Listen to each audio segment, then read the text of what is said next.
and welcome back. My name is Jeffy, and this is my best friend Android the Chihuahua. Today I have a very fun project in store for us. I don't know how much of the YouTube you guys watch, but there is a creator who stole another creator's design. Whether or not that actually happened, that is not for us to decide here, okay? What is for us to do is to steal the thief's design, okay? And we're going to be doing it better because we're going to be doing it in soap. Before we get into this project, please consider hitting that like button and subscribing. It is a free way to help my channel grow and also assure that you see some more soaping tutorials in the future. So without further ado, let's make some soap. For today's design, I'm going to be using this mold from Brambleberry. It holds just a little bit over 3 ounces of soap. Because we want some really nice pastel colors, I'm going to be using white melt and pour for this design. And I've cut up into little bits about 3 ounces, and I'm just going to pop this in the microwave in 30-second increments until it's completely melted.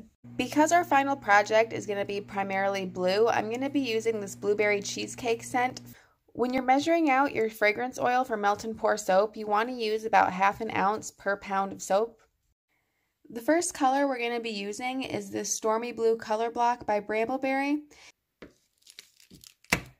Everything looks nice and melted, so now I'm just going to add in my fragrance oil and our color block.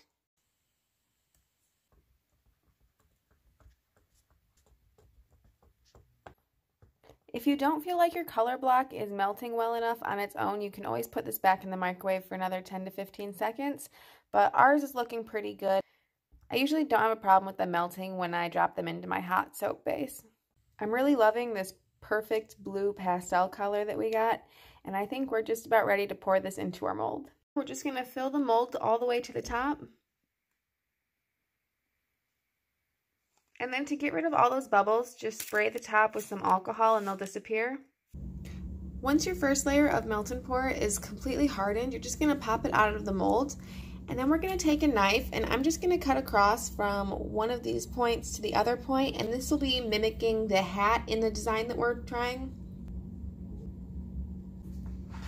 If you want to be exact with the amount of melt and pour that you measure out for our next step, you can just throw this little guy on a scale and that will tell you how much more melt and pour you're going to need to melt down for our yellow piece. So we're just going to pop this in the microwave now in 30-second bursts. I'm just going to be adding a little bit of this yellow mica from Brambleberry.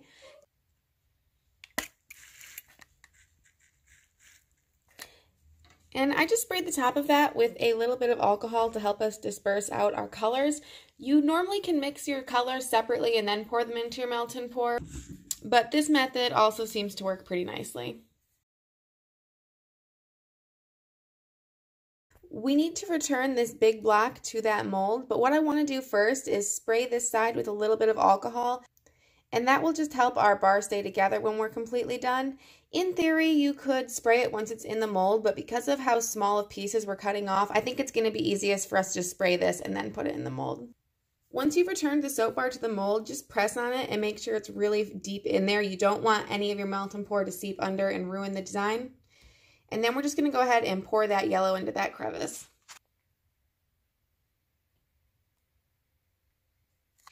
And to get rid of any bubbles that you might have on top, just spray it with a little bit of alcohol, and then we'll let this rest until it is completely dry. So this is what our color block looks like after we've entered 2 colors, and next we're going to need to cut off what would be the sleeves on the sweater design. The best way for us to get straight lines on this design is to set a ruler up and then just make little scores about 1 centimeter in, and those will be your guides when you're cutting. And I turned the bar around, and we're just going to do the same exact thing on this side. Okay, then I'm just going to follow our guidelines and cut off the sides.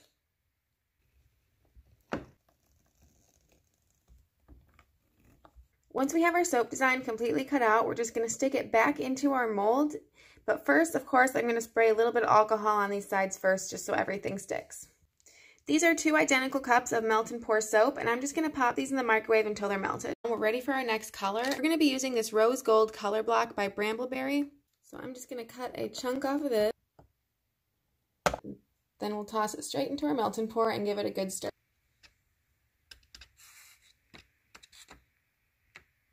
So once you've added a little bit more fragrance oil to your soap and you've sprayed down the inside right there with some alcohol, you'll be ready to pour your next layer.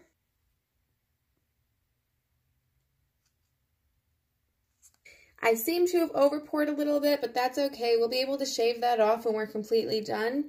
If you did not over pour like myself, go ahead and give it a spritz to get rid of all those bubbles. For our last color here, I have some Kelly Green Mica from Brambleberry, and I'm just going to put a teeny tiny bit of that into our next pot of melt and pour.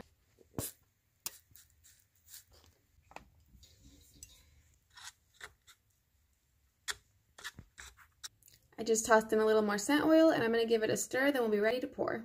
Green color looks nice and pastel. Now I'm just going to pour that green in there and we'll be all done with our bar. Then to finish this off, we're just going to spritz with some alcohol. Our finished product looks absolutely amazing. We did a really nice job getting those colors where we wanted, and I do think this looks a lot like that sweatshirt design that we were going for. If you enjoyed this video, please consider hitting that like button and subscribing to see more soaping tutorials. I'll see you next time. Bye.